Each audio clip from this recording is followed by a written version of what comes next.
नमस्कार, आप देख रहे हैं देश न्यूज। मैं हूं आपके साथ सूरज पाठक। हमारे खास कार्यक्रम बीच बहस में आपका स्वागत है। बीच बहस में आज हम एक ऐसे मुद्दे पर बात करने वाले हैं जिस पर केवल चर्चा नहीं, चिंता और चिंतन भी जरूरी है। विषय है आतंकवाद का।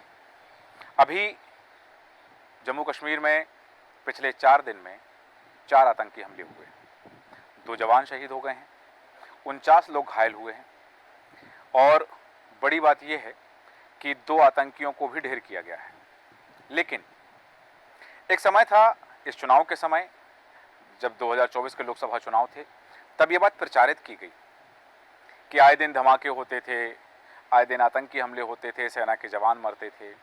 और जिस दिन तीसरी बार प्रधानमंत्री नरेंद्र मोदी शपथ ले रहे थे, उसी दिन से ये आतंकी हमले लगातार जारी हैं।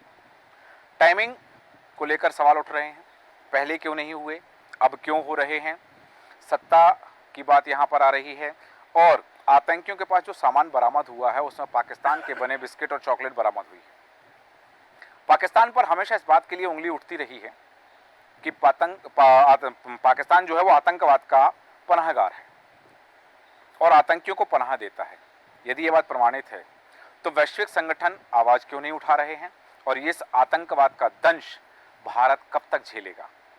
क्योंकि प्रधानमंत्री नरेंद्र मोदी ने अपने चुनाव प्रचार के दौरान ये बातें कई बार कही हैं कि अब वो भारत नहीं है जो 1971 में था। अब वो भारत है जो 2 बार घर में घुसकर मारता है। तो अब किसका इंतजार है? यदि वो आतंकवादी जो भारत के लोगों को मार रहे हैं, यात्री बस पर गोलियां चला रहे हैं, यदि वो इतने हिंसक हो सकते हैं तो भले ही ठीक है, कहा है कि धर्मो रक्षति रक्षतः, हम अपने धर्म की रक्षा के लिए, अपनी रक्षा के लिए हम भी आक्रामक हो सकते हैं, तो कब होंगे? सवाल बहुत सारे हैं और उन्हीं के जवाब के लिए हम चर्चा करेंगे। खास मेहमान हमारे साथ हैं, आपका परिचय कराते हैं। हमारे साथ में उपेंद्र तिवारी जी हैं, राजनीतिक विश्लेषक, वरिष्ठ पत्रकार। उपेंद्र तिवारी जी, बहुत स्वागत है आपका देश न्यूज में। राजनीतिक विश्लेषक, वरिष्ठ पत्रकार अशोक भटनागर जी हमारे साथ हैं। अशोक भटनागर जी, आपका बहुत स्वागत है। और अशोक गौतम जी भी हमारे साथ हैं, राजनीतिक विश्लेषक हैं और वरिष्ठ पत्रकार हैं, आपका बहुत स्वागत करते हैं। साथ ही राम मोहन चौकसी जी हमारे साथ हैं। राम मोहन चौकसी जी वरिष्ठ पत्रकार, वरिष्ठ पत्रकार हैं, विश्लेषक है, राजनीतिक विश्लेषक, आपका स्वागत है। और हमारे साथ में दामोदर राजावत जी हैं। दामोदर राजावत जी वरिष्ठ पत्रकार और राजनीतिक विश्लेषक, आपका स्वागत करते हैं। साथ ही संदीप पाठक जी, राजनीतिक विश्लेषक, वरिष्ठ पत्रकार, आपका भी स्वागत करते हैं। बात है आतंक की आहट और उस आहट के मायने। ये आहट उस समय जब सत्ता परिवर्तन हो रहा था, परिवर्तन तो नहीं कहा जा सकता, लेकिन सिर्फ ये था कि कार्यकाल बदल रहा था, तब से शुरू हुआ यह घटनाक्रम लगातार चल रहा है, रुका नहीं है। 4 दिन में 4 आतंकी हमले। इस बार रात में घर में जाया जाता है, आतंकी दरवाजा खटखटाते हैं और पानी की मांग करते हैं, जानकारी लेने की बात करते हैं और घर में घुसकर गोलियां चलाते हैं। इतने हौसले कैसे बुलंद हो गए? क्या वो खौफ, वो डर जो बनाया गया था अब खत्म हो गया है? और उपेंद्र तिवारी जी, आपसे चर्चा की शुरुआत करना चाहूंगा।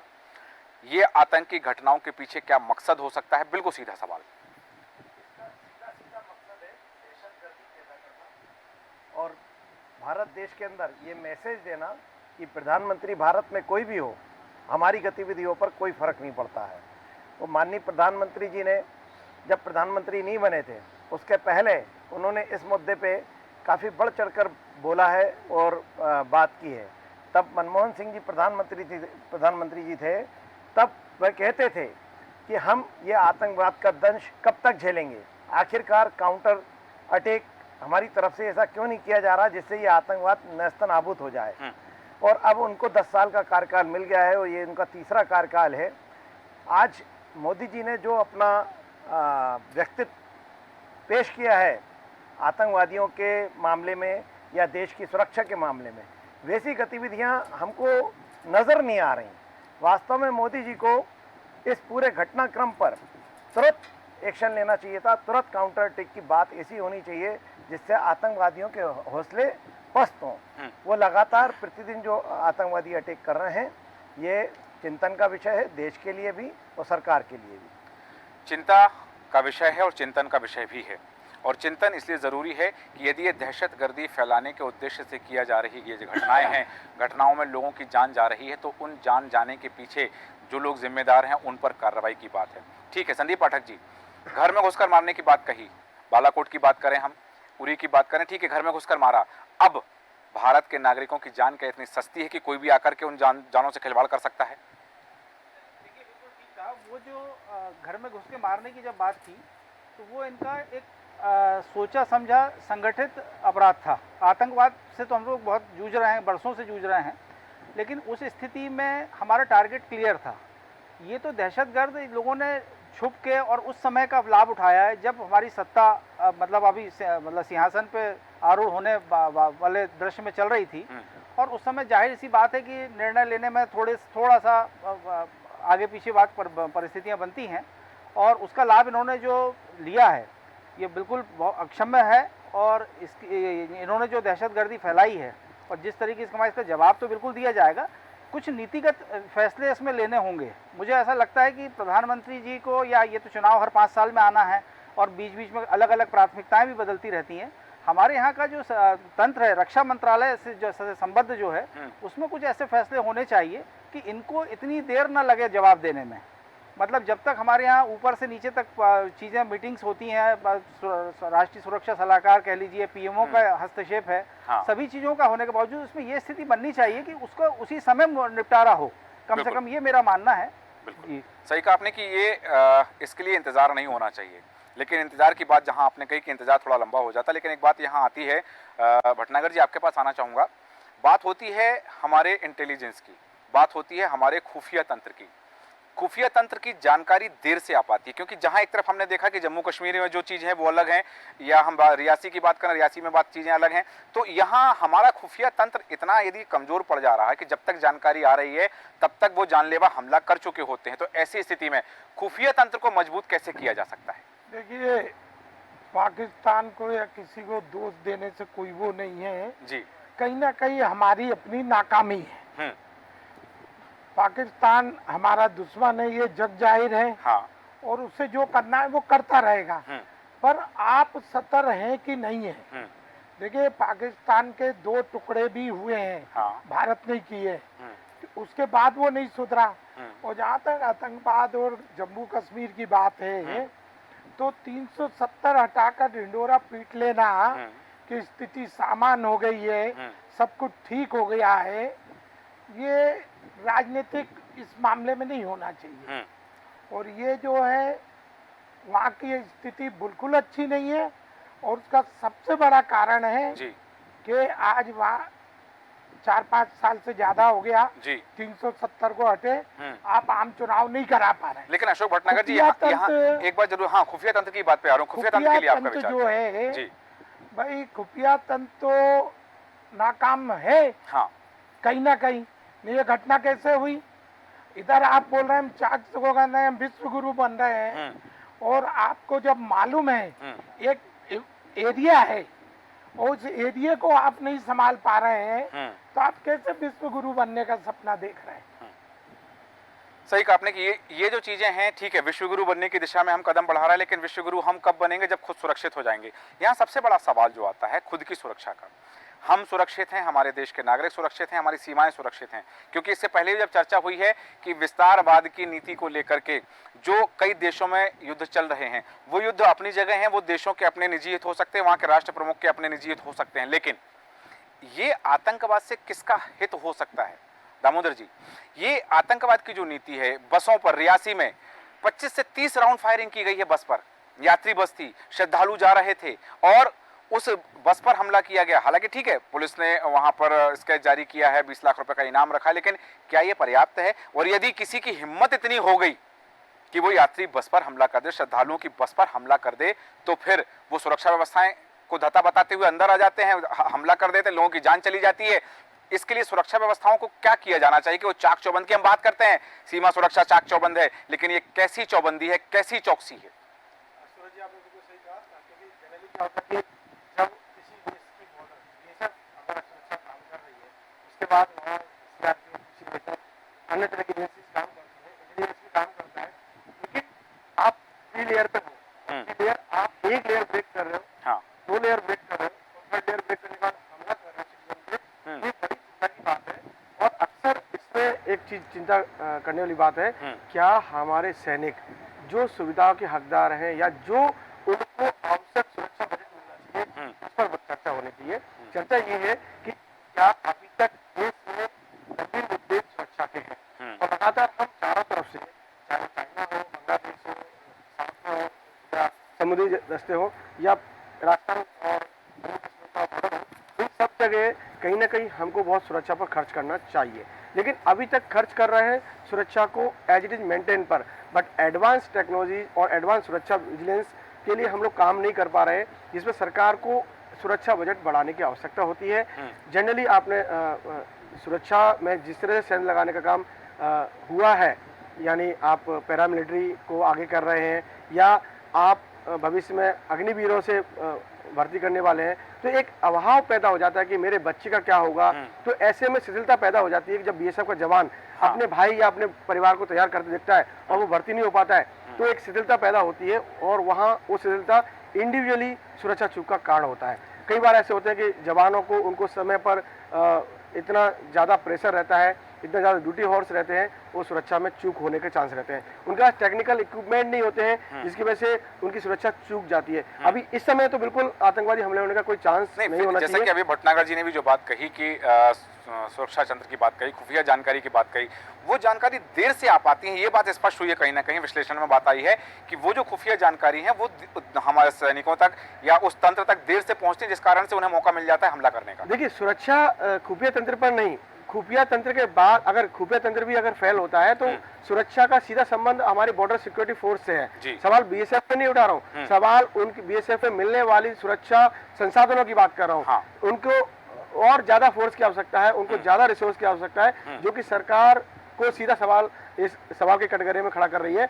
वहां अगर सुरक्षित सैनिक होगा, सुरक्षा के इक्विपमेंट उनको प्रॉपर होंगे, उनको टाइम टू टाइम, अगर मान लीजिए कोई एक टुकड़ी है वो 2 किलोमीटर का पहरा दे सकती है और इतने घंटे कर सकती है, अगर उसके लिए दूसरी टुकड़ी दूसरी सुरक्षा में लगी हुई है तो यकीनन आपको इस समय सुरक्षा के साथ सामना करना पड़ेगा। और इसी कारण से देश में हमला हो रहा है। और जैसे आप बता रहे हैं कि सुरक्षा में चूक का कारण सिर्फ इसकी वजह से हमारी दहशतगर्दी बढ़ पा रही है। अधिकांश मामलों आप देखिए 23 सितंबर 2023 को भी 4 जवान शहीद हुए, दिसंबर 18 को भी लगभग 4 जवान शहीद हुए। और ये लगातार ऐसा नहीं है कि केवल इस समय, जब भी जनरली होता क्या था कि देश में जब ठंड बढ़ती है, इस बॉर्डर में फॉग बढ़ती है, तब सुरक्षा में चूक के चांस बनते हैं। इस समय कोई ऐसा चांस नहीं, या फिर यूं कयास लगाए जा रहे हैं कि ये आतंकवादी पिछली फॉग से यहाँ पे डटे हुए थे, अब मौका मिला है इनको हमला करने का।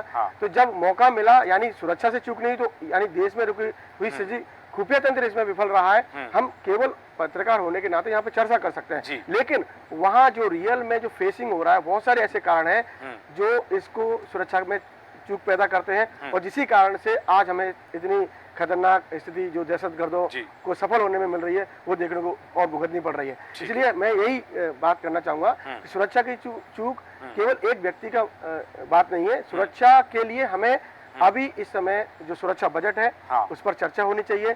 सुरक्षा हमारे देश की सुरक्षा, चाहे पीएमओ से हो या सुरक्षा एजेंसियों से, वो लगातार काम कर रही है, लेकिन जब तक देश की सुरक्षा बजट और सेना में और ज्यादा फौज नहीं बढ़ेगी, तब तक इतना अच्छा नहीं कर पाएगी। ठीक है, हालांकि अग्निवीर को लेकर भी बात आ रही है कि अग्निवीर की भर्ती ही इसलिए की जा रही है कि यदि वो 4 साल के लिए भर्ती है तो सीमा सुरक्षा में जो चीजें हैं वहां पर सैनिकों की संख्या बढ़ जाए। लेकिन यहाँ एक बड़ा सवाल ये उत्पन्न हो रहा है कि देश की सुरक्षा, देश के नागरिकों की सुरक्षा, आतंकी हमले, आतंकी ढेर हो जाते हैं, ठीक है, सुरक्षा बलों की चाक चौबंदी रहती है और वो वहां पर मुठभेड़ होती है और मुठभेड़ में आतंकियों को ढेर कर दिया जाता है। लेकिन अशोक गौतम जी, बड़ा सवाल है कि उन आतंकियों के पास जो सामान मिलता है, AK-47, M कार्बाइन, अमेरिका में बनी हुई M कार्बाइन, आतंकियों के तक पहुंच जाती है। वो चीजें जो सुरक्षा एजेंसियों के पास होती हैं, वो शस्त्र, वो अस्त्र जो अत्याधुनिक हैं, वो आतंकवादियों के पास मिलना, ये क्या जाहिर करता है कि उनकी फंडिंग कहां से हो रही है, वो इतने सशक्त कैसे हो रहे हैं, वो इतने सक्षम कैसे हो रहे हैं, कौन उनका सहयोग कर रहा है, इस पर सवाल तो खड़े होते हैं। आदरणीय पाठक साहब नमस्कार। सबसे पहले हमारे छत्तीसगढ़ के भाई कबीर दास जी की आत्मा को श्रद्धांजलि दूंगा, जो शहीद हो गए। इस 4 दिन की आतंकवादी जो घटना हुई हैं, उसमें मुख्य कारण मुझे दिखाई देते हैं, यहाँ पे जहाँ पर आतंकवादी घटना हुई है वो एरिया ओपन है, उस पर सीलिंग नहीं है, न तो बाढ़ फेंसिंग है और न कोई उस पर। सबसे पहली बात तो है वहाँ पे सीलिंग होना बहुत जरूरी है, और वहाँ से कुल मिला के 2-2.5 किलोमीटर दूरी पर बॉर्डर है और 2-2.5 किलोमीटर इधर हाईवे है। ड्रोन के मार्फत उनको पता चल जाता है भारत की गतिविधियाँ किधर चल रही हैं और क्या हो रहा है। वहाँ से आदमी, उनकी शक्ल और उनकी रिश्तेदारियाँ हैं एक दूसरे के यहाँ पे हिंदुस्तान और पाकिस्तान की रिश्तेदारियां भी हैं, वो एकदम हमला करके वहाँ छुप जाते हैं और उनको पहचानना बहुत मुश्किल हो रहा है और एक दूसरे की मदद भी करते हैं। जैसे सुखेला गांव में गए, आपने बताया कि 2 आतंकवादियों ने वहाँ पे खटखटाया दरवाजा, पानी पिया। कई जगह पे उन्होंने बताया नहीं, एक जगह बताया, जहाँ नहीं बताया उन्होंने पुलिस को इन्फॉर्म किया और 2 आतंकवादी ढेर हो गए उस पर और 2 आतंकवादी अभी तक जिंदा हैं। एक्चुअली क्या है कि हमारे कश्मीर में खुफिया तंत्र का नेटवर्क बहुत तेज है। अभी जम्मू कश्मीर में अभी खुफिया तंत्र का नेटवर्क तेज नहीं है, क्योंकि यहाँ पे आतंकवादी घटनाएं हो ही नहीं रही थी। अभी नया ये सिलसिला चालू हुआ है। अभी यहाँ पे सरकार जो है ग्राम प्रधानों से और मौजूदा जो अच्छे लोग हैं, संपन्न लोगों से संपर्क कर रही है और खुफिया तंत्र को मजबूत करने की कोशिश कर रही है। अदरवाइज ये मोदी सरकार तो वही है जो लौट के वहाँ पे पलट कर उड़ी में हो चाहे कहीं पर वो बार करती थी, वो फिर भी करेगी। लेकिन अभी समय तो लगता है कि घटना को 4 दिन में 3 घटनाओं का होना बहुत, हालांकि राजौरी पुंछ में 1 साल में 10-12 वारदात हुई है, जिसमें 25 आतंकवादी मारे गए और 20 जवान भी शहीद हो गए। ये 20 जवानों के शहीद होने का जो क्रम है, ये जो संख्या है, ये चिंताजनक है। ये चिंताजनक है, उसके ऊपर सरकार कदम उठा रही है, क्योंकि ये नया प्रदेश, इसमें पहले घटनाएं घटी ही नहीं। अब नया इन्होंने किया तो हमारी जब तक हम तैयारी करते हैं उसके पहले आतंकवाद घटना कर देता है। 4 दिन में 4 घटनाएं कर दी हैं उन्होंने। जब तक हम संभल पाते हैं उसके पहले वो इतना एडवांस चल रहा है, उसके पहले घटनाएं घटित हो रही हैं, तो इसको सुधरने में टाइम लग रहेगा और मुझे उम्मीद है कि 2-4 दिन में ये समस्या हल। ठीक है, ये हालांकि जैसा आपने संभावना व्यक्त की है, बहुत अच्छी बात है कि ये समस्या 2-4 दिन में सॉल्व हो जाए, लेकिन 2-4 वर्षों से नहीं, ये 4 दशकों से समस्या लगी हुई बनी हुई है और इस समस्या से लगातार हम जूझते आ रहे हैं। लेकिन कहते हैं कि किसी समस्या का भी एक समय होता है, वो एक निश्चित समय के बाद उसका अंत होना तय है। तो क्या ये समय आ चुका है? और राम मोहन चौकसी जी, मैं जानना चाहूँगा कि यदि भारत में आतंकी हमले हो रहे हैं, भले वो जम्मू में हो रहे हैं, कश्मीर में हो रहे हैं, राजौरी पुंछ में हो रहे हैं, तो क्या ये सरकार का फेल्योर है, हमारे सुरक्षा तंत्र की चूक है, या जो बात अभी दामोदर राजावत जी ने कही कि ये उनको जो संसाधन उपलब्ध हैं वो नाकाफी हैं, कौन सी चीज़ जिम्मेदार है? देखिए सूरज जी, मैं पहली बात तो ये कहना चाह रहा हूँ जी कि देश की सुरक्षा को लेके या देश की सेना को लेके मैं अपनी व्यक्तिगत तौर पर 0.00001% से भी शक नहीं करता हूँ, नंबर 1। और हर भारतवासी को सेना पे कभी शक नहीं करना चाहिए। रहा सवाल सुरक्षा की चूक का, तो सुरक्षा की चूक का कई उसमें मायने। देखिए आप यदि कश्मीर की यदि और खासतौर पर दक्षिण कश्मीर की भौगोलिक स्थिति आप देखना चाहेंगे तो अनंतनाग और बारामूला जो जगह है, वहाँ से लगी हुई जो पहाड़ियाँ हैं, जैसा कि गौतम जी ने कहा कि वहाँ पर सीमाबंदी नहीं है, तारबंदी नहीं है, तो वहाँ पर क्या होता है कि उसमें एक कारण ये है कि जिसको हम बचपन से सुनते आ रहे हैं ना, घर का बेदी लंका ढाए, हम ये मान के चलें कि जम्मू कश्मीर के जितने निवासी हैं, जितने लोग रह रहे हैं, वो बहुत ईमानदार, वो देश के प्रति वफादार हैं, वो गद्दारी नहीं कर रहे। क्या उनको पैसा नहीं मिल रहा? ये वही लोग हैं जो 500 रुपये लेके पत्थर फेंकते थे, ये वही लोग हैं। हमारे देश के हमारे प्रधानमंत्री ने, हमारी भारत सरकार ने उस पर रोक लगाई है। ये हमारे वही जम्मू कश्मीर है, वही हमारे अजीत डोभाल है जिन्होंने 3 महीने वहाँ रहकर उसका पूरा खाका तैयार किया, 370 खत्म की। और उसके बाद रहा सवाल यदि ये आतंकवादी घटना का, तो इसका बहुत स्पष्ट है। अभी एस शिवशंकर ने अभी शपथ लेने के बाद कहा है कि पाकिस्तान ही इसको पाल पोस रहा है, नाम लेके कहा। पहले तो हम लोग बिना नाम लिए कहते थे पाकिस्तान इसको पाल पोस रहा है। वो पाकिस्तान जो आप भीख कटोरा लेके चाइना के दरवाजे पर खड़े हुए हैं, मुझे भीख दे दो, जिनके 200 रुपये किलो नमक बिकता है, जिनके 200 रुपये लीटर तेल दूध बिकता है, वो आतंकवाद को फैला रहे हैं। और हमने कहा कि जो जम्मू कश्मीर के रहने वाले मुसलमान हैं, क्या वो देश के प्रति वफादार हैं?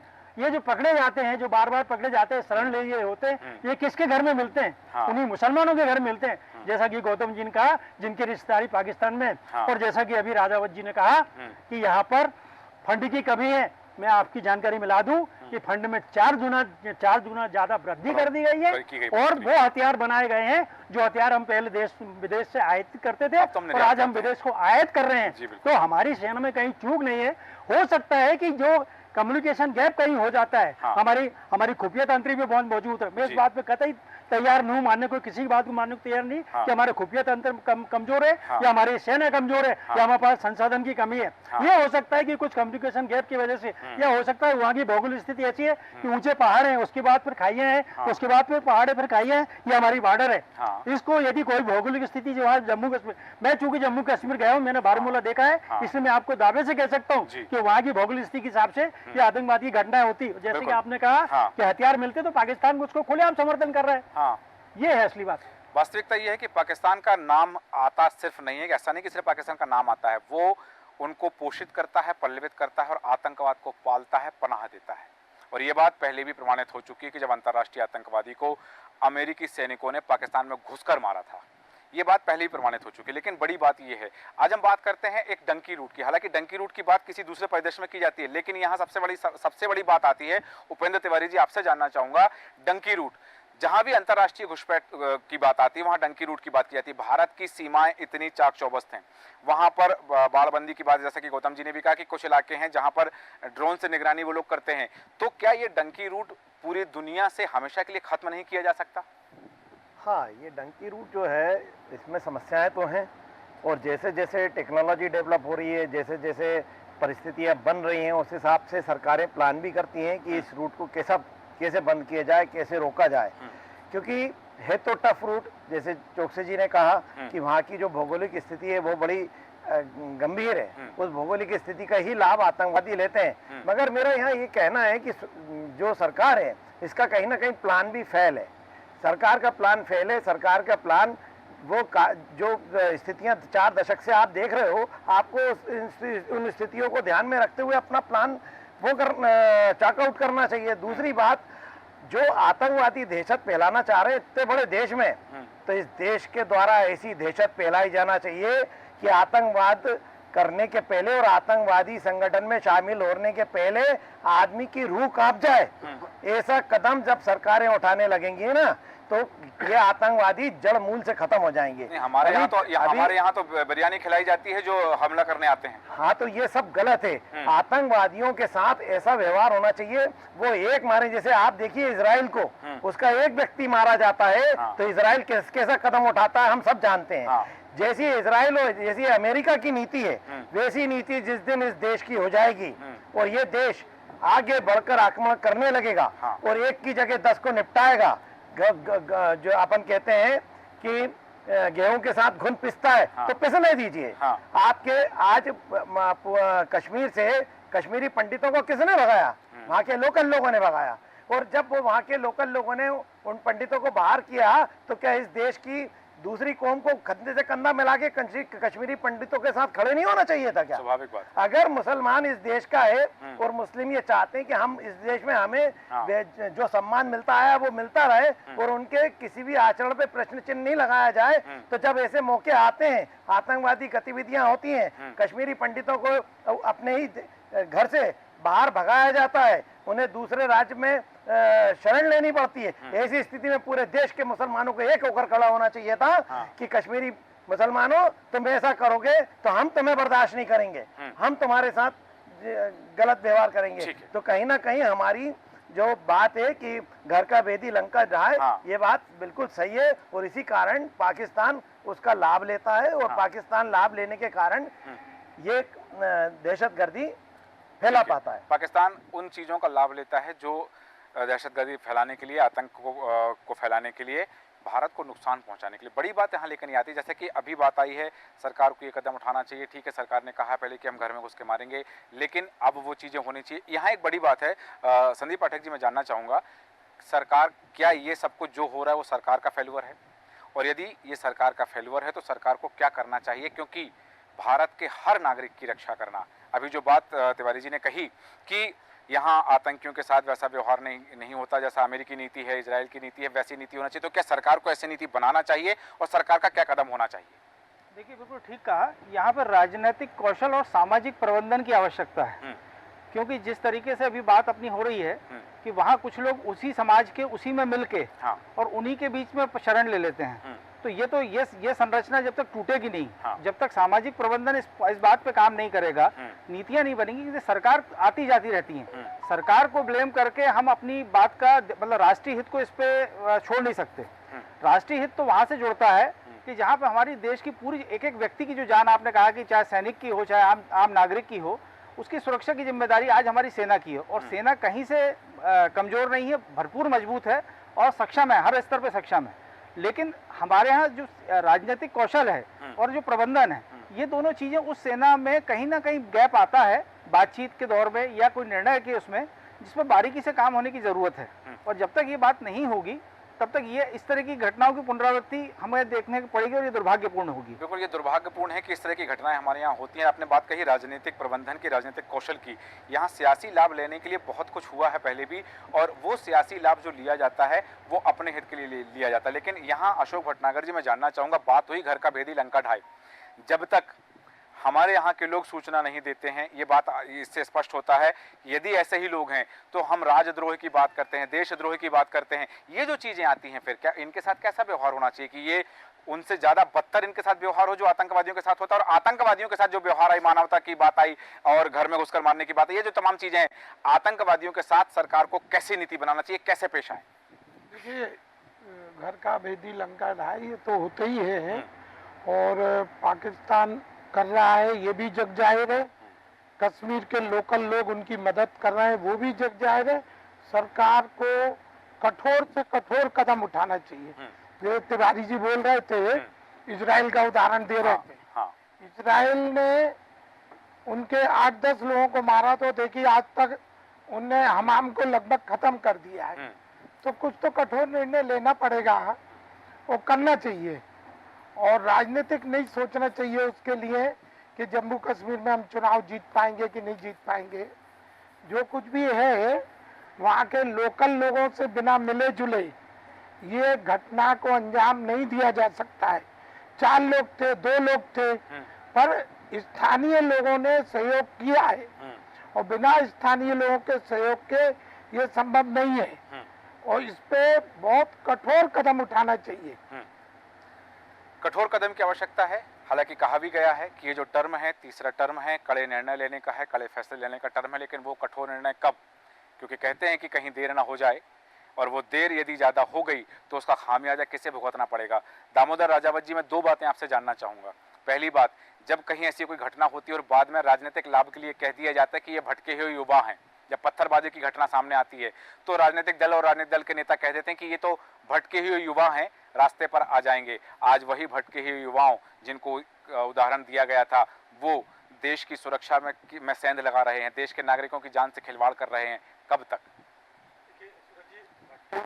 हुआ तकरीबन 10-11 साल पहले भटके हुआ लाइन पे आ चुके हैं। ये अब वहाँ का नक्सल आतंकवादी इसमें नहीं है। हाँ, अब केवल पहले क्या होता था कि जो बॉर्डर के इलाके के लोग थे उनको आतंकवादी ट्रेनिंग दी जाती थी। जो LOC में एरिया में लोग रहते थे उनको ट्रेनिंग किया जाता था या उनको पत्थरबाजी के लिए मोटिवेट किया जाता। लेकिन इस बार उन्होंने, जब से मोदी सरकार आई है तब से लगातार उन्होंने कोशिश की है कि इंडिया में इस तरह से ऑपरेशन चलाए जाए कि उनको ट्रेंड किया जाए, बट ऐसा पॉसिबल नहीं हो पाया। इसी कंडीशन में आतंकवादी बाहर से इन्होंने एक्सपोर्ट किए पाकिस्तान ने, जिसकी वजह से अगर भटके हुआ होते तो कहीं ना कहीं 4 आतंकवादी में या दूसरे आतंकवादी में इंडियन आतंकवादी या इंडियन जो सिटीजन है वो कभी नहीं मिले हैं। हमेशा उन्होंने उनके सहयोग लेने के लिए कोशिश करी है। भटका हुआ युवा आज सरकार ने जिस तरह से कड़ाई करी है उसकी बदौलत भटका हुआ युवा कहीं ऐसा शब्द का प्रयोग कोई नहीं कर रहा है, ना विपक्षी दल हो या दूसरे दल हो। लगातार ये बात जनरली इस तरह के जो राजनीतिक बातें होती थी वो जनरली 4-5 साल से शांत है। और अब भटका युवा या बच्चे या जो बरगला के बात की जाती थी वो नहीं है। वहाँ शक्ति है। जब से वहाँ पर 370 धारा हटी है तब से एक अलग तरह का वहाँ का जो कश्मीर की पुलिस है वो भी एक अलग तरह से उनके स्टैंडर्डाइज चेंज किए हैं। साथ ही साथ वहाँ पर जो सेना है, सेना की दखल को लेकर वहाँ के लोगों में एक बड़ा विरोध होता था। क्योंकि जनरली मैं बता सकता हूँ, क्योंकि कश्मीर से मैंने लगभग वहाँ 2 साल में रहा हूँ, मैं जानता हूँ कि वहाँ क्या हालात रहते हैं। दिन में सब कुछ हालात नॉर्मल दिखते हैं, वो आपके साथ आपसे भाई से भी ज़्यादा स्नेह प्रेम बात करते हैं। लेकिन जब उनका कोई मैसेज आता है तो आपको पता रहता है। जैसे मैं किसी मकान में रहता था तो वहाँ पर मकान मालिक बोलता था कि आज आपको बाहर नहीं निकलना, यानी उनके पास तक जानकारी रहती थी लेकिन पुलिस के पास नहीं रहती थी। तो इनपुट सबके पास रहता है, यानी एक ऐसा सिस्टम बना रखा है जो इनके मस्जिदों से या ऐसे जगह से जहाँ पर इनको आसानी से सिंबल में ये डील कर लेते हैं कि आप जैसे मान लीजिए वहाँ पर एक पहले जब 2004-5 की बात कर रहा हूँ, तो उस समय जाना आसान था, लेकिन अब वहाँ रहना, सिटीजन वहाँ से बीएड करना या दूसरे कोर्स करने में स्टूडेंट बड़ा प्रॉब्लम आता है। मैं स्टूडेंट टाइम में था तो वहाँ पे देखता था कि उनके पास मैसेज आते थे कि आज क्या है, नमाज 2 घंटे लेट पड़ेगी, यानी वहाँ पर आपको 2 घंटे निकलना ही नहीं है। तो ऐसे ऐसे मैसेज चलते थे उस जमाने में, टेक्स्ट मैसेज होते थे, या पेजर पे जमाने की बात करूँ, 10 साल पहले की बात करूँ, तो वहाँ जब मैंने लोगों से बात की तो उनके पास कुछ कपड़े, विशेष कपड़े पहन के निकल जाते थे, या कभी कभी छतों पर जैसे कुछ पापड़ सुखाने के लिए रख दिए, तो ये मैसेज होता था कि उनके वहाँ पर इस तरह के मैसेज उनको सबको बताता था, लेकिन वही खुफिया तंत्र उनको नहीं कर पाता था। बोल चाल में वहाँ के लोग अच्छे हैं, वहाँ भाषा बहुत मधुरता है, लेकिन जब बात आती है कि उन्होंने सालों लगा दिए ऐसे कम्युनिकेशन टूल तैयार करने के लिए जिससे वो उनके साथ मिले हुए हैं, और जिसको खुफिया एजेंसी या लोकल पुलिसिंग समझ नहीं पाती। कभी कभार ऐसा होता है कि कोई वहाँ का पुलिस का जवान है जो कि वहाँ कश्मीर पुलिस में है, उसके साथ भेदभाव होता है, उन पर वहाँ के लोग उनके परिवारजनों को हमला पहुंचाते हैं, उनको इतना कष्ट होता है कि उनको जगह बदलनी पड़ जाती है, चाहे वो मुस्लिम क्यों ना हो। इसलिए वहाँ की सेना में भी भर्तियों को लेकर बड़ी गंभीरता से काम किया जा रहा है, और ये भटके युवा वाली बात तो बिल्कुल 5 साल से विलुप्त है, और आज का भटका युवा बिल्कुल नहीं है वहाँ पर। केवल आतंकवादी बाहर जो एलओसी के बाहर जो बॉर्डर पे वहां से ट्रेंड होकर इंडिया में इंपोर्ट हो रहे हैं, इस पर भी फिर सवाल करता हूँ, क्योंकि जनरली क्या होता है कि केवल टेलीविजन देखकर या सुरक्षा विशेषज्ञों से सूचना जानकर ये मैटर नहीं है, जब तक आप वहां पर एज ए स्कॉलर्स जानोगे नहीं या सूचना तंत्र के बीच में। अब देखिए, मैं एक सवाल करता हूँ कि चाइना ने इंडियन बॉर्डर पे किलोमीटर के दायरे खड़े कर दिए, उन्होंने तैयार कर ली, उनके पास भी उतनी बड़ी आबादी है, उनके पास, हमारे पास भी उतनी बड़ी आबादी है, उनके पास भी रिसोर्स है, हमारे पास भी बजट की कमी नहीं है, तो हमारे पास बॉर्डर की कमी क्यों है? सवाल फिर उठता है कि हमारे साथी ने बोला कि जब पड़ोसी मुल्क अपने संसाधनों में काम कर पा रहा है, क्या हमें गंभीरता से उस बजट को कहाँ खर्च करने की आवश्यकता है? राजनीति से बाहर होना चाहिए। अगर कोई स्कॉलर्स इस इनपुट को देता है कि वहां पर यही कारण है कि जहां पर देखिए भौगोलिक स्थितियां पूरे देश की अलग है, हम बिल्कुल पहाड़ों पे रहना, हम आज मैं हूँ, ज्यादा बर्फ में चले जाऊँ तो दिक्कत हो जाएगी, ज्यादा पहाड़ों में चले तो दिक्कत हो जाएगी। ऐसे ही हमारे बॉर्डर बड़े गंभीरता से जंगलों से, पानी से या कहीं ना कहीं हार्डल होते ही हैं, लेकिन इसमें हार्डलों को जो नाकाबिल काम है, जो बिल्कुल असंभव लगते हैं, वो भी हमारे पड़ोसी मुल्कों ने करके दिखा दी। मैं तारीफ नहीं करना चाहता हूँ, दुश्मन देश के साथ हमें गंभीरता से पेश आने के लिए संसाधनों से युक्त होना पड़ेगा, और हमें इस तरह से अल्टरनेटिव बॉर्डर तैयार करनी पड़ेगी जो चाइना ने करके दिखाया है। बिल्कुल, दुश्मन है तो दुश्मन है, वो दोस्त नहीं हो सकता है, क्योंकि उसके अंदर दुश्मनी का भाव है, तो हमें भी उससे दुश्मनी ही निभानी पड़ेगी। उससे ना तो हम दोस्ती की उम्मीद कर सकते हैं और ना दोस्ती निभाने की बात कर सकते हैं, क्योंकि अब दोस्ती की बात निभाने का समय निकल चुका है। यहाँ सबसे बड़ी बात आ रही है राष्ट्र की सुरक्षा की, क्योंकि सबसे बड़ा सवाल है कि दांव पर देश है, और यदि बात देश की है, राष्ट्रीयता की है, राष्ट्र की है, तो यहाँ एक बात आती है। मैं अशोक गौतम जी आपके पास आना चाहूंगा। एक बड़ा सवाल है, अभी यूक्रेन युद्ध के विषय में 15 जून को स्विट्जरलैंड में एक शिखर सम्मेलन होना है, सभी देश उसमें शामिल हो रहे हैं। शिखर सम्मेलन में शांति की बात होगी, या फिर व्लादिमीर पुतिन को आज़ादी दे दी जाएगी, अधिकार दे दिया जाएगा कि आप वहां आक्रमण कर दें आधुनिक हथियारों से। ये आज की बात है, जब पिछले कुछ महीनों से वहां युद्ध चल रहा है। जिस आंतरिक युद्ध से भारत जूझ रहा है, सीमावर्ती युद्ध से हम जूझ रहे हैं, पड़ोसी देश से हम जूझ रहे हैं, क्या ऐसी स्थिति में भारत के लिए पाकिस्तान के खिलाफ वैश्विक मंच पर बात होनी चाहिए? अब अवश्य बात होनी चाहिए, लेकिन हमारे देश के जो नेता लोग हैं, पहले आपको याद होगा कि एक बार कांग्रेस का शासन था, यूएन की मीटिंग में हमारे अटल बिहारी वाजपेयी को भेजा, लेकिन आज की तारीख में हमारे जैसे नेता हैं, अमृतपाल सिंह जी असम की जेल में बंद हैं, और पंजाब से चुनाव जीत रहे हैं। इसी तरह से बहुत सारे हैं, इमरान मसूद हैं, सहारनपुर से कहते हैं मोदी की तरह टुकड़े होंगे, उसको ले आके वो चुनाव जीत रहे हैं। जब तक ये पूरे हिंदुस्तान के नेता, एक अफजल अंसारी हैं, गाजी से चुनाव जीत रहे हैं, अगर ये राशिद इंजीनियर हैं, जेल में बंद हैं, कश्मीर से चुनाव जीत रहे हैं, जब तक राजनीतिकरण इसका सही नहीं होगा, जब तक हमारे देश के प्रति समर्पित नहीं होंगे नेता लोग, जब तक क्या कहा जा सकता है? या सेना अगर आक्रमण करती है तो पूछते हैं कि उसका सबूत दिखाओ, उसको मॉरल सपोर्ट करने की बजाय उसको मॉरल डाउन करना चाहते हैं। और चाइना बॉर्डर की बात जहाँ तक कहते हैं घेर लिया चाइना, जब कहाँ घेर लिया, जब जयशंकर जी कह रहे हैं कि नहीं घेरा है फिर भी मान रहे हैं, तो अपनी वैश्विक बात तो उनको रखनी पड़ेगी यूक्रेन के लिए। यूक्रेन कुछ महीने नहीं 2.5 साल हो गए इस भारत को अपनी सीमा सुरक्षा के लिए और अपने नागरिकों की सुरक्षा के लिए क्या वैश्विक मंच पर बात रखनी चाहिए? बिल्कुल अवश्य रखनी चाहिए, इसके बगैर काम नहीं चलेगा, क्योंकि हम पाकिस्तान तो हर जगह प्रश्न उठाता है हाँ। और उसकी हर जगह नाकारी सिद्ध हो जाता है, और हमारा देश तो कोई प्रश्न उठाता ही नहीं है। हाँ। अब ये जो जम्मू में हुआ है, ये उन्होंने नया, पहले कश्मीर में होता था आतंकवाद, जम्मू में नहीं हुआ है, पहली बार हुआ है। तो 4 दिन में 4 आतंकवादी घटनाएं घटी हैं, वरना ये उसको कुछ न कुछ हल होगा। ठीक है, यहाँ ये है कि देश के नागरिकों की सुरक्षा का सवाल है, सीमाओं की सुरक्षा का सवाल है, और आतंकवादी अब देश के अंदर घुस करके लोगों की जान से खिलवाड़ कर रहे हैं, उनकी जान ले रहे हैं। सुरक्षा बलों के साथ जो मुठभेड़ हो रही है, उस मुठभेड़ में आतंकवादियों का खात्मा किया जा रहा है, लेकिन उसके बावजूद भी मैं राममोहन चौकसी जी आपसे आग्रह करूंगा कि पूरी परिचर्चा पर आपकी प्रतिक्रिया, अंतिम टिप्पणी आप क्या है, और भारत, आतंकवाद, पाकिस्तान, लोगों की सुरक्षा।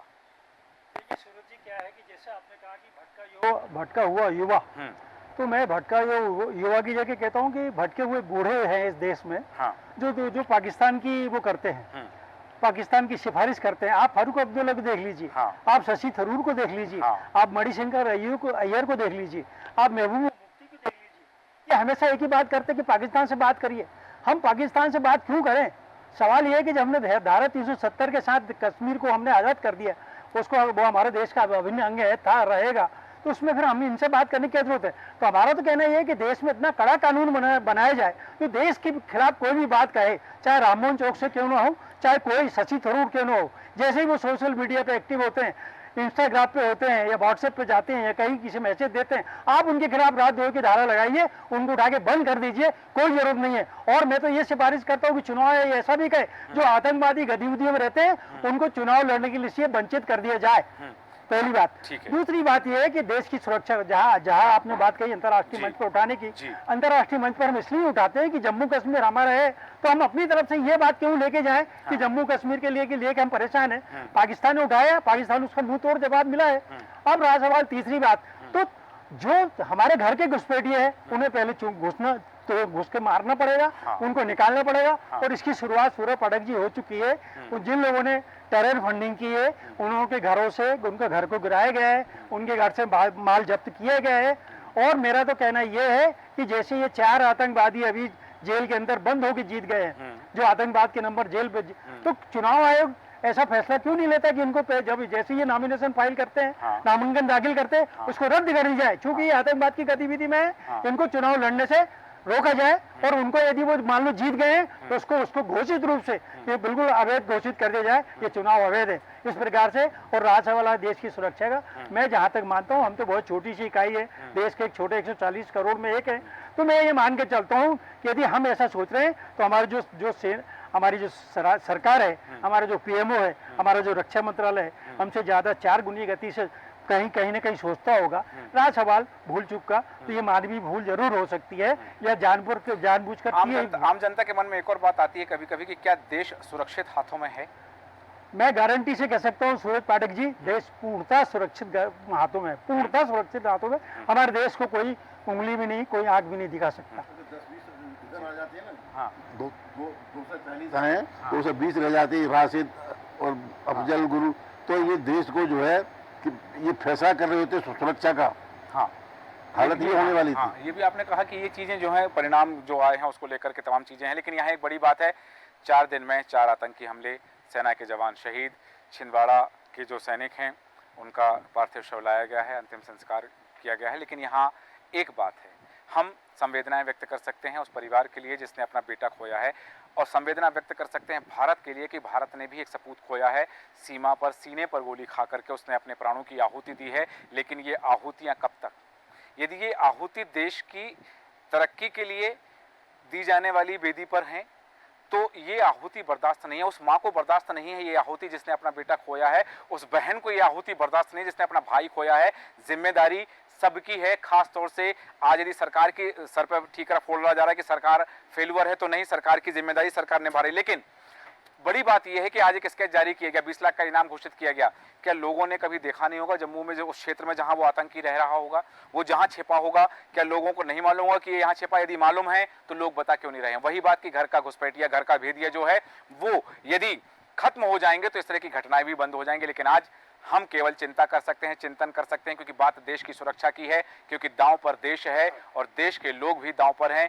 बस पर फायरिंग कर दी जाती है, घर में घुसकर फायरिंग कर दी जाती है, आतंकियों के हौसले पस्त हो जाएं, अब ऐसी कार्रवाई की जरूरत है। हालांकि बिंदु और हैं जिन पर हम चर्चा कर सकते हैं, पर समय हमें अनुमति नहीं देता, इसलिए चर्चा को विराम देंगे। आप सभी मेहमानों का, संदीप पाठक जी, दामोदर राजावत जी, राम मोहन चौकसी जी, अशोक गौतम जी, अशोक भटनागर जी, उपेंद्र तिवारी जी, आप सभी मेहमानों का धन्यवाद। लेकिन बात देश की है, क्योंकि दांव पर देश है और हम सब इसी देश के नागरिक हैं, इसी मिट्टी के सपूत हैं। आज कुछ सपूत अपने जीवन लीला खत्म कर देते हैं, सीने पर गोली खा लेते हैं, लेकिन उनके लिए हम संवेदना व्यक्त करते हैं, उनको सैल्यूट करते हैं। उसके साथ उन लोगों की भर्त्सना भी करना चाहिए जो आतंकवादियों को पनाह देते हैं और उनका सहयोग करते हैं। सरकार ऐसे लोगों पर कड़ी कार्रवाई करे, इसकी हम प्रतीक्षा करेंगे। हमारे आज के खास कार्यक्रम में इतना ही। बन रहे हैं देश न्यूज के साथ। नमस्कार।